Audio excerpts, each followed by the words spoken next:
And I know that nothing happens by chance, that we're all here by divine appointment.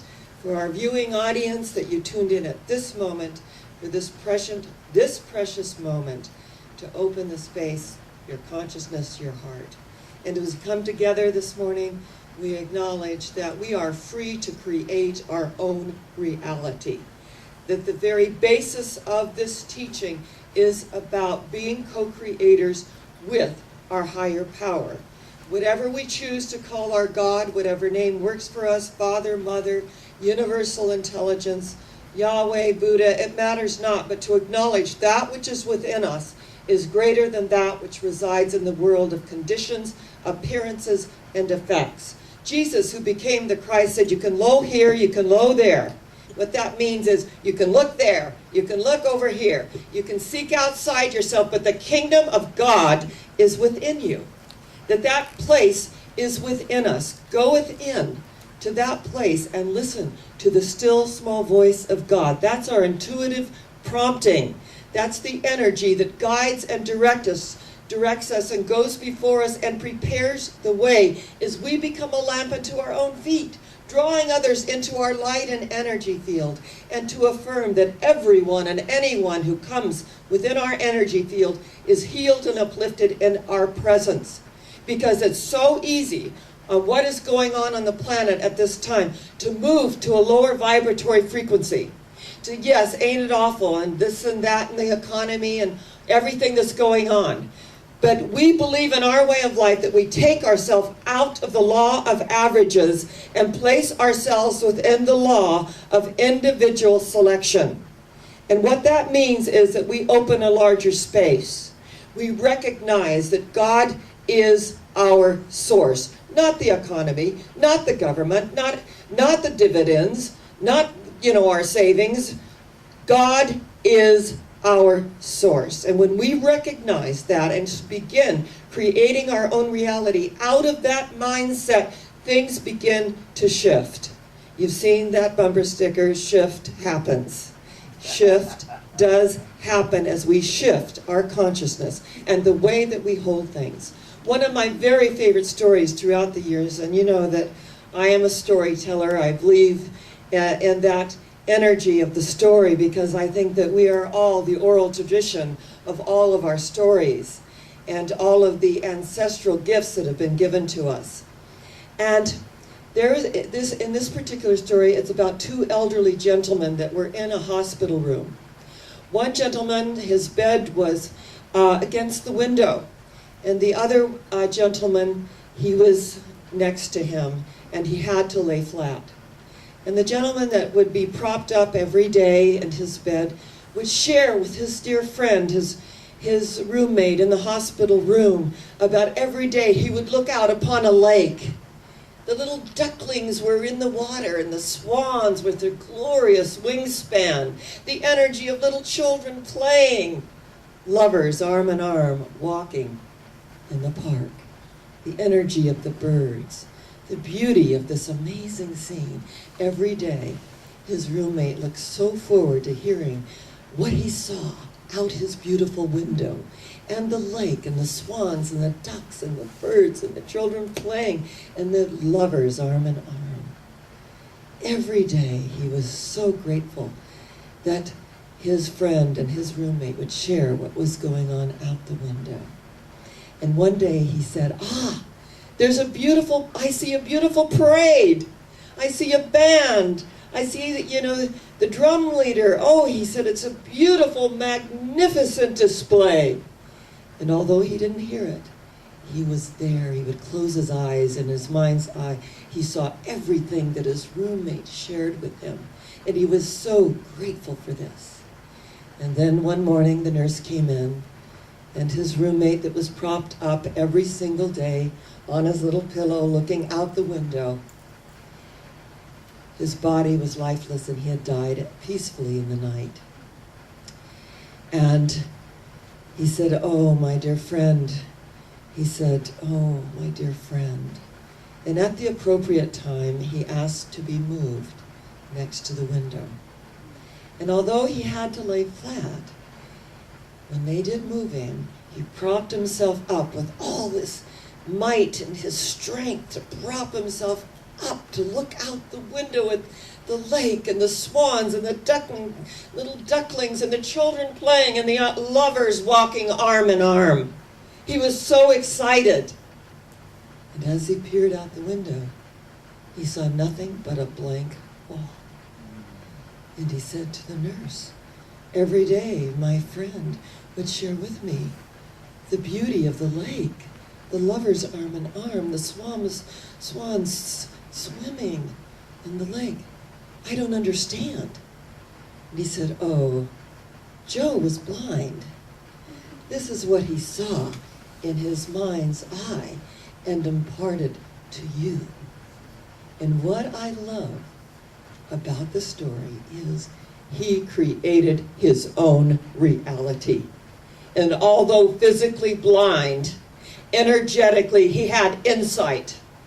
As Helen Keller said, I mean, together we can do so much, and alone we can do so little.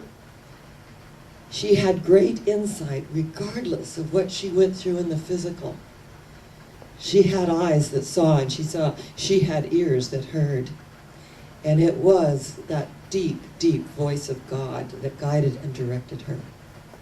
And although someone is blind physically, when they have insight energetically, that is the gift that they give to everyone in their energy field. That we create our own reality by the thoughts we think, that we entertain. We become the dominant thought that we entertain. So when it gets scary, and we all go through the human condition, and don't think that I don't either. We all go through the human condition. When it gets scary, we have to breathe into it and brace ourselves into the energy of spiritual reality and acknowledge this day in whom we live and move and have our being. We create the reality that we want to live every single day of our lives. We have to look out the window of our soul and feel the energy of light that penetrates the darkness always, that sees the higher side of things. We were laughing in class because the difference between an optimist and a pessimist is if they both jump off the Empire State Building, the pessimist just goes down quickly and thud. But the optimist jumps off and he's out there and saying, so far, so good. Right? And, you know, energetically something's going to happen, right? He's going to be saved. We just know that. We are realistic because our reality with a capital R is within us. And when we acknowledge that we are realistic and that our reality, that we create our own reality, the small reality of the everyday experiences, the small reality of what occurs in our energy field is a choice. Choose thee this day whom you will serve. God, life, truth, aliveness, or something less than that. Because the ego, remember, is edging God out. That's what ego means. Ego. That when we're ego-driven, we're into the fear, we're into the appearances, we're into the conditions, we're into the unfriendly bacteria. When people come to the door and they go, oh, I can't hug you, Dr. Sharon, I'm going through this situation, I've got a cold, I've got this, I've got the other. I said, I believe only in friendly bacteria. I'm not susceptible to that. Jesus walked into the leper's den, which is the most contagious, communicable disease of his day. It never touched him. And you know yourself, you walked into hospital rooms and you know that there was a light protecting you. There is an energy that went before us and prepared the way as we create our own reality, knowing that we allow only those things in that serve us at the highest level, rather than buying into the lower vibratory frequency of ain't it awful, ain't it awful, ain't it awful. A friend of mine, minister in New York, said that he was going around and around and around the block because he needed to get into this building for an appointment. And finally he said the 10th time around he just parked illegally and he left a note on the windshield and he just said, I have an appointment, I've circled the block 10 times. Oh, he said, forgive us our trespasses. Reverend Jones. He got back out. There was a parking citation. He couldn't believe it. On the back side of his note, it said, "I've been circling this block for 10 years. If I don't give you a citation, I'll lose my job. Lead us not into temptation." There is a cause and effect relationship, right? There is a cause and effect relationship. We don't deny that. That with every cause there's an effect. But what we're doing is we're going to cause to create our reality, to be in perfect peace. Our mind is stayed on thee. Our mind is stayed on what is life affirming, what is working. I had major surgery in April, and I was sharing that how the doctors, both doctors joined at 7 a.m. I had to be there at 5, joined my 2 minister friends and my daughter and we did a prayer. And we did a prayer for the doctors, for the nurses, for the attendants, for everyone that was there. We did this circle of light, this prayer. We spoke our word into the law of mind to absolutely know that this surgery was a success and that they were guided and directed. And I said, and I will need you to play this CD throughout the surgery. And the CD was a beautiful meditation about physical perfection, about mental clarity. It was just, and it had beautiful music in the background. And my doctor said, yes, I'll honor your wishes and I will do that. And then after the surgery, he said, we kept your CD playing. And energetically, there was such, surgery is surgery, and you don't, necessarily feel great, which I didn't. And then the next morning at 5 a.m., the nurse came in and she said, I need to take you for a walk. I said, I don't walk this early when I'm well. Excuse me. And she goes, well, I get off at 6. And I said, that's your problem. So I was not willing to walk the whole day. And finally, my daughter said, okay, you ready? At 4 o'clock in the afternoon, I said, I'm ready. And I was shaky, and there was all these, and I didn't know if I could do it, and all of this. And then you take one foot, you put it in front of the other. You take the next foot, you put it in front of the other. And by the next day, I was getting up by myself. And my male nurse, he was just adorable. His name was Rudy, and he was always applauding me. And I got a shower, and I got dressed. He goes, oh, he said, you look so beautiful. He said, I would never know it was the same woman. I'm so happy for you. And we embraced, and there was energy, and there was aliveness. That we go through our experiences and we come out on the other side of our experiences. And what was so great is that on Facebook, somebody said, oh, Dr. Sharon, you look so beautiful. That facelift really served you. I said, no, it was a bit south from there. A bit south from the face. But thank you very much. I'll accept that I look good, right? So as we put the energy out into the universe to create our reality and go through our challenges that become opportunities, and they are opportunities, we come out on the other side. Every great avatar, every great teacher, every great sage of the age came through the sacred rites of passage, through the womb of life, to show up, to live a destiny, to learn and to grow and to unfold. And when we recognize this at a very deep level, we recognize our sacred myths and the energy that serves us. At our Wednesday Night Live, we had a beautiful, beautiful woman come from Laguna Beach who is a psychotherapist. She also does shamanic work.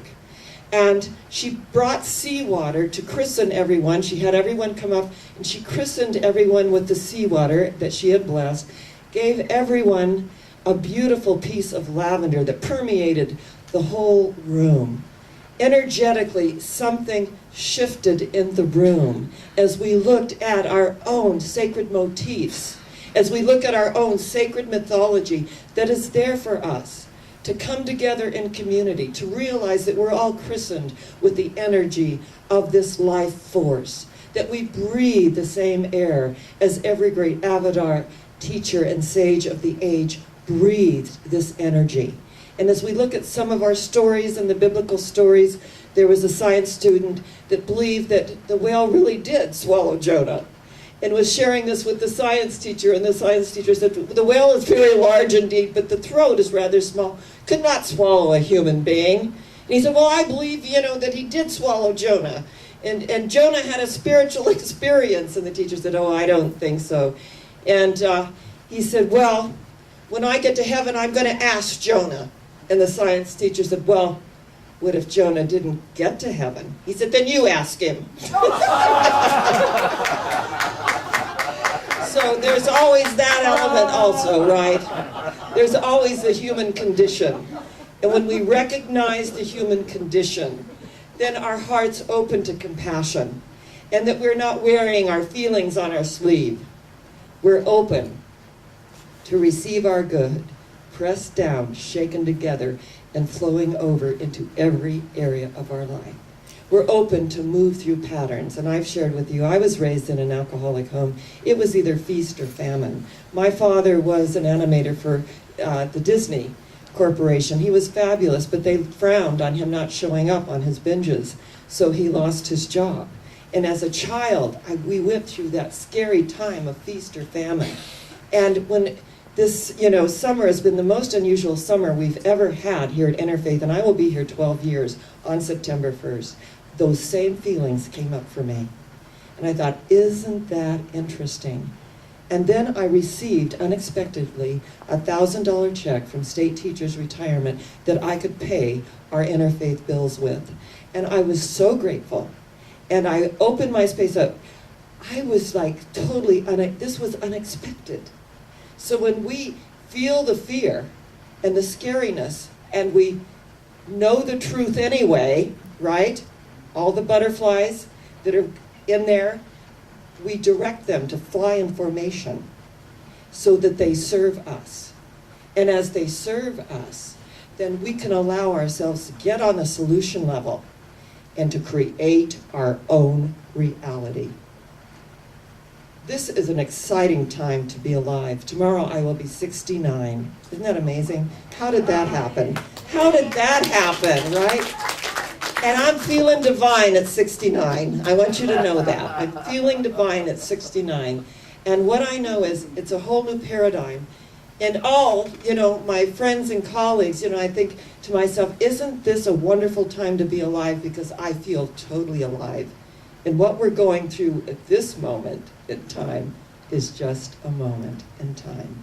So if you have things going on with you, know that you are loved and you are supported, and you are creating a higher reality for yourself. I love you. I'm so blessed to serve you. And what I know is that we are going what? Higher yet. Where are we going? Higher yet. Where? Higher yet. And so it is. God bless you, and I love you.